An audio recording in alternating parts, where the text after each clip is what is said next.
Hello friends, आज हम start करेंगे क्लास 10 हिस्ट्री के चैप्टर नेशनलिज्म इन इंडिया का 11th मॉड्यूल। फ्रेंड्स, पिछले मॉड्यूल में हमने पढ़ना शुरू किया टुवर्ड्स सिविल डिसोबीडियंस। फ्रेंड्स, आज इस मॉड्यूल में हम इसी टॉपिक को आगे बढ़ाएंगे और ज्यादा डिटेल्स जानेंगे इस टॉपिक के बारे में। तो चलिए शुरू करते हैं हमारा आज का मॉड्यूल। फ्रेंड्स, जैसा कि आपने पिछले मॉड्यूल में पढ़ा कि कुछ कांग्रेस लीडर्स जैसे CR दास और मोतीलाल नेहरू काउंसिल पॉलिटिक्स में इंटरेस्टेड थे और कुछ यंग लीडर्स जो रेडिकल लीडर्स थे, जो अपनी बात बिल्कुल खुल के रख रहे थे, जैसे जवाहरलाल नेहरू और सुभाष चंद्र बोस, इन्होंने मास एजिटेशन की मांग रखी। इन्होंने बोला कि पॉलिटिक्स में पार्ट लेकर, इलेक्शन में पार्ट लेकर कुछ नहीं होगा, मास एजिटेशन करना जरूरी है पूर्ण स्वराज के लिए, यानी फुल इंडिपेंडेंस के लिए। तो यहाँ तक तो याद है ना आपको, पिछले मॉड्यूल में पढ़ा था। तो फ्रेंड्स, अब जानते हैं इसके बाद क्या हुआ। तो फ्रेंड्स, इंटरनल डिबेट और डिसएग्रीमेंट की इस सिचुएशन में दो फैक्टर्स ने फिर से इंडियन पॉलिटिक्स को शेप किया लेट 1920s में। यानी कि ये इंटरनल डिबेट तो चल ही रहा था, डिसएग्रीमेंट भी था विद इन दी लीडर्स, लेकिन इसके अलावा दो और फैक्टर्स थे जिसकी वजह से इंडियन पॉलिटिक्स को 1920s, लेट 1920s में एक शेप मिली। वो क्या दो फैक्टर्स थे, चलिए जानते हैं। पहला फैक्टर है world economic depression. Repeat with me, world economic depression. अब आप सोच रहे होंगे कि हम बात इंडिया की कर रहे हैं और इंडिया में पॉलिटिक्स को शेप करने में वर्ल्ड इकोनॉमिक डिप्रेशन कैसे सहयोग दे सकता है, तो हम आपको बताते हैं। फ्रेंड्स, वर्ल्ड में चल रहे इकोनॉमिक डिप्रेशन का इंडिया पर बहुत ज्यादा असर पड़ा। फ्रेंड्स, डिप्रेशन यानी वो पीरियड जिसमें इकोनॉमिक एक्टिविटी जो होती है, इकोनॉमिक एक्टिविटी यानी वो एक्टिविटीज जिससे हम मनी अर्न करते हैं। तो डिप्रेशन यानी वो पीरियड जिसमें इकोनॉमिक एक्टिविटी बहुत कम होती है और कई लोग गरीब हो जाते हैं और विदाउट जॉब्स हो जाते हैं। फ्रेंड्स, बेसिकली इस दौरान रिप्रेशन देखने को मिल रहा था वर्ल्ड वाइड, यानी वर्ल्ड वाइड दुनिया के ऑल अराउंड कोने कोने में प्रोडक्शन जो था चीजों का, वो बहुत ज्यादा कम हो गया था। प्राइसेस जेन्युइन नहीं मिल रहे थे प्रोडक्शन के। तो इससे क्या हो रहा था, इकोनॉमी जो थी वो स्लो डाउन हो गई थी। इसीलिए वर्ल्ड इकोनॉमिक डिप्रेशन, जो वर्ल्ड वाइड इकोनॉमिक डिप्रेशन चल रहा था, उससे इंडिया पर बहुत असर पड़ा। फ्रेंड्स, इस वर्ल्ड वाइड इकोनॉमिक डिप्रेशन में किस तरह की प्रॉब्लम्स और आ रही थी, इसके बारे में आप नेक्स्ट चैप्टर में डिटेल में जानेंगे। तो अगर हम इंडिया की बात करें तो इकोनॉमिक डिप्रेशन की वजह से 1926 से एग्रीकल्चरल प्राइसेस कम होने लगे और 1930 के बाद तो कोलैप्स ही हो गए। यानी इंडिया तो एग्रीकल्चरल कंट्री है, तो तब का जो टाइम था, तब भी जो एग्रीकल्चरल एक्टिविटी में इन्वॉल्व थे लोग, जो फार्मर्स थे, वो लोग जब अपना सामान, क्रॉप्स बेचने जा रहे थे तो उनको जेन्युइन प्राइसेस नहीं मिल रहे थे, इसी इकोनॉमिक डिप्रेशन की वजह से। फ्रेंड्स, जैसे जैसे एग्रीकल्चरल गुड्स की डिमांड गिरी और एक्सपोर्ट्स भी कम हो गए, वैसे ही जो किसान थे, पेजेंट्स थे, उनके लिए बहुत ज्यादा डिफिकल्टी बढ़ गई। किस चीज में, अपनी फसल को बेचने में और रेवेन्यू यानी टैक्स पे करने में, क्योंकि ना ही वो अपनी फसल बेच पा रहे थे और फसल नहीं बेच पा रहे थे तो मनी भी अर्न नहीं कर पा रहे थे, और मनी अर्न नहीं कर पा रहे थे तो टैक्स भी वो पे नहीं कर पा रहे थे। तो फ्रेंड्स, इन तमाम रीजंस की वजह से 1930 तक कंट्री साइड यानी जो पूरा रूरल एरिया था, विलेजेस थे, वहां पर पूरी तरह टर्मोइल स्प्रेड हो गया। मतलब लोग बहुत ज्यादा गुस्से में थे, बहुत ज्यादा डिस्टर्ब थे इन सारे रीजंस की वजह से। तो ये एक बहुत बड़ा फैक्टर था जिसकी वजह से इंडियन पॉलिटिक्स को एक शेप मिली। कैसे मिली हम वो अभी देखेंगे। दूसरे फैक्टर की बात करें तो दूसरा फैक्टर था साइमन कमीशन। साइमन कमीशन आपने ये पढ़ा होगा अपने प्रीवियस क्लासेस में। फ्रेंड्स, साइमन कमीशन 1928 में इंडिया आया। कंट्री में इकोनॉमिक डिप्रेशन से लोग परेशान तो थे ही, बट इस सिचुएशन के अगेंस्ट ब्रिटेन में बनी नई टॉरी गवर्नमेंट ने एक स्टैट्यूटरी कमीशन बनाई जिसके हेड थे सर जॉन साइमन। कौन थे head? Sir John Simon. Friends, इस कमीशन को साइमन कमीशन कहा जाता है। क्या कहा जाता है? साइमन कमीशन, क्योंकि इसके हेड थे sir John Simon. Friends, commission कुछ लोगों के ऑफिशियल ग्रुप को कहते हैं जिन्हें कुछ पता करने की या कंट्रोल करने की जिम्मेदारी दी जाती है। Friends, Simon commission nationalist movement के रिस्पॉन्स में बनाई गई थी। तो इस कमीशन को टास्क दिया गया कि वो इंडिया के कॉन्स्टिट्यूशनल सिस्टम की फंक्शनिंग देखें और उसमें चेंजेस सजेस्ट करें। तो फ्रेंड्स, बेसिकली ये जो कंट्री साइड पे पूरा टर्मोइल हो गया था और बाकी पार्ट्स में भी लोग बहुत ज़्यादा एजिटेटेड थे, तो ब्रिटिश गवर्नमेंट ने ये देखा कि सिचुएशन खराब है और इन्हीं तमाम चीज़ों के अगेंस्ट ब्रिटेन में नई टॉरी गवर्नमेंट ने एक कमीशन बनाई। कौन C commission? Simon commission. Friends, इस कमीशन को टास्क दिया गया कि वो इंडिया के कॉन्स्टिट्यूशनल सिस्टम की जो फंक्शनिंग है, वर्किंग है, उसको देखें और उसमें चेंजेस वो सजेस्ट करें। फ्रेंड्स, लेकिन इसमें सबसे बड़ी प्रॉब्लम क्या थी पता है आपको? इसमें सबसे बड़ी प्रॉब्लम ये थी कि कमीशन में, साइमन कमीशन में सारे मेंबर्स जो थे वो ब्रिटिश थे, ब्रिटिशर्स थे।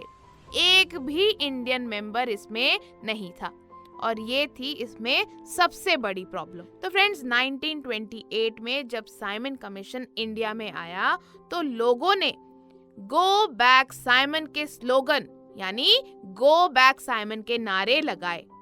सभी पार्टीज इंक्लूडिंग कांग्रेस और मुस्लिम लीग ने इस डेमोन्स्ट्रेशन में पार्ट लिया क्योंकि सारे लोग इस कमीशन के अगेंस्ट थे। क्यों? क्योंकि इसमें कोई भी इंडियन मेंबर नहीं था। फ्रेंड्स, एक और बात आपको बताते हैं। साइमन कमीशन के अगेंस्ट चल रहे एक पीसफुल डेमोन्स्ट्रेशन के दौरान, एक शांतिपूर्वक डेमोन्स्ट्रेशन चल रहा था साइमन कमीशन के अगेंस्ट, और उसी के दौरान लाला लाजपत राय पर ब्रिटिश पुलिस ने हमला किया। इस डेमोन्स्ट्रेशन के दौरान उन्हें जो इंजरीज हुई उससे उनकी डेथ हो गई। फ्रेंड्स, इन डेमोन्स्ट्रेटर्स को जीतने के लिए वाइसरॉय लॉर्ड इरविन ने अक्टूबर 1929 में एक अनक्लियर ऑफर दिया इंडिया के लिए डोमिनियन स्टेटस का। यानी कि ये जो डेमोन्स्ट्रेशंस हो रहे थे ब्रिटिशर्स के खिलाफ, इनको अपनी साइड में करने के लिए, इनको थोड़ा शांतिपूर्वक काम करने को बोलने के लिए, अपनी ओर खींचने के लिए वाइसरॉय लॉर्ड इरविन ने अक्टूबर 1929 में एक अनक्लियर सा, वेग सा ऑफर दिया इंडियंस को। क्या ऑफर था? इंडिया के लिए डोमिनियन स्टेटस का, यानी अथॉरिटी देना रूल करने की। मतलब वो कह रहे थे कि भाई इंडिया को अथॉरिटी देंगे कि वो अब रूल कर पाएगी। तो इस तरह का वो एक अनक्लियर ऑफर दे रहे थे। फ्रेंड्स, ये ऑफर ये था कि इंडिया में ब्रिटिश गवर्नमेंट चलती रहेगी और साथ ही पैरेलल में इंडिया की गवर्नमेंट भी चलेगी। फ्रेंड्स, ये डोमिनियन स्टेटस कब मिलेगा ये अनस्पेसिफाइड था, इसीलिए इस ऑफर को अनक्लियर और वेग समझा गया। फ्रेंड्स, इस ऑफर के अलावा इरविन ने फ्यूचर कॉन्स्टिट्यूशन डिस्कस करने के लिए एक राउंड टेबल कॉन्फ्रेंस करने को भी कहा। क्या कहा? एक राउंड टेबल कॉन्फ्रेंस करने को भी कहा। क्यों? कॉन्स्टिट्यूशन, फ्यूचर कॉन्स्टिट्यूशन डिस्कस करने के लिए। लेकिन कांग्रेस लीडर्स इस ऑफर से सैटिस्फाई नहीं थे। फ्रेंड्स, कांग्रेस में जो रेडिकल्स थे, जिन्हें जवाहरलाल नेहरू और सुभाष चंद्र बोस लीड कर रहे थे, वो अब और ज्यादा असर्टिव होने लगे, और ज्यादा वो लोग ये श्योर हो गए कि नहीं, हमें बिल्कुल फुल इंडिपेंडेंस चाहिए। फ्रेंड्स, लिबरल्स और मॉडरेट्स जो कि ब्रिटिश रूल के फ्रेमवर्क में ही कॉन्स्टिट्यूशनल सिस्टम बनाना चाह रहे थे, उनका इन्फ्लुएंस धीरे धीरे खत्म होने लगा। यानी जो रेडिकल्स थे वो तो पूर्ण स्वराज की बात कर रहे थे, लेकिन जो लिबरल्स और मॉडरेट्स थे वो कहीं ना कहीं कॉम्प्रोमाइज करने को रेडी थे और ब्रिटिश रूल के ढांचे में ही, फ्रेमवर्क में ही कॉन्स्टिट्यूशनल सिस्टम बनाना चाह रहे थे। लेकिन उनका जो असर था सोसाइटी पर, देश पर, वो धीरे धीरे खत्म होने लगा। फ्रेंड्स, दिसंबर 1929 में जवाहरलाल नेहरू की प्रेसिडेंसी में लाहौर में जो कांग्रेस सेशन हुआ, उसमें इंडिया के पूर्ण स्वराज यानी फुल इंडिपेंडेंस की डिमांड की गई। दिसंबर 1929 में कौन सा सेशन हुआ? लाहौर में कांग्रेस सेशन हुआ। किसकी प्रेसिडेंसी में? जवाहरलाल नेहरू की प्रेसिडेंसी में। और उसमें क्या बात हुई? इंडिया के पूर्ण स्वराज यानी फुल इंडिपेंडेंस की डिमांड की गई। फ्रेंड्स, 1 मार्क क्वेश्चन में आ सकता है, इसलिए ध्यान रखिएगा। फ्रेंड्स, ये डिक्लेयर किया गया कि 26 जनवरी 1930 इंडिपेंडेंस डे की तरह सेलिब्रेट किया जाएगा, जब सब लोग मिलकर ये प्लेज लेंगे, ये शपथ लेंगे कि वो कंप्लीट इंडिपेंडेंस के लिए स्ट्रगल करेंगे। फ्रेंड्स, बट इस सेलिब्रेशन को ज्यादा अटेंशन नहीं मिली, तो महात्मा गांधी को अब फ्रीडम के आइडिया को एवरीडे लाइफ के इम्पोर्टेंट इशू से जोड़ना जरूरी हो गया था। क्योंकि इस सेलिब्रेशन को बहुत ज्यादा अटेंशन नहीं मिली, तो गांधी जी ने ये सोचा कि ये जो फ्रीडम का आइडिया है, स्वराज का जो आइडिया है, जब तक वो लोगों के मुद्दों को इनके साथ नहीं जोड़ेंगे, फ्रीडम के आइडिया के साथ नहीं जोड़ेंगे, तब तक कुछ शायद ना हो पाए। मतलब जैसे अगर पेजेंट्स का ये डिमांड है कि वो टैक्स नहीं देना चाहते, तो इस डिमांड को अगर वो फ्रीडम के आइडिया के साथ जोड़ देते हैं तो पेजेंट्स जो हैं उनको बहुत ज्यादा सपोर्ट मिलेगा, वो समझेंगे पूरे फ्रीडम के आइडिया को एक ब्रॉड वे में। तो इसी तरह से उन्हें लगा कि फ्रीडम के आइडिया को एवरीडे लाइफ के इम्पोर्टेंट इशू से जोड़ना जरूरी हो गया था। तो अब गांधी जी ने कैसे फ्रीडम के एब्स्ट्रैक्ट आइडिया को एवरीडे लाइफ के कॉन्क्रीट इशू से, सॉलिड इशू से रिलेट किया, ये हम आपको नेक्स्ट मॉड्यूल में बताएंगे। तो फ्रेंड्स, हमने अभी तक क्या पढ़ा? हमने पढ़ा कि 2 फैक्टर्स ने इंडियन पॉलिटिक्स को शेप किया लेट 1920s में। पहला था वर्ल्ड में चल रहे इकोनॉमिक डिप्रेशन का इफेक्ट। फ्रेंड्स, इकोनॉमिक डिप्रेशन की वजह से 1926 से एग्रीकल्चरल प्राइसेस कम होने लगे, एग्रीकल्चरल गुड्स की डिमांड गिरी और एक्सपोर्ट्स भी कम हुए।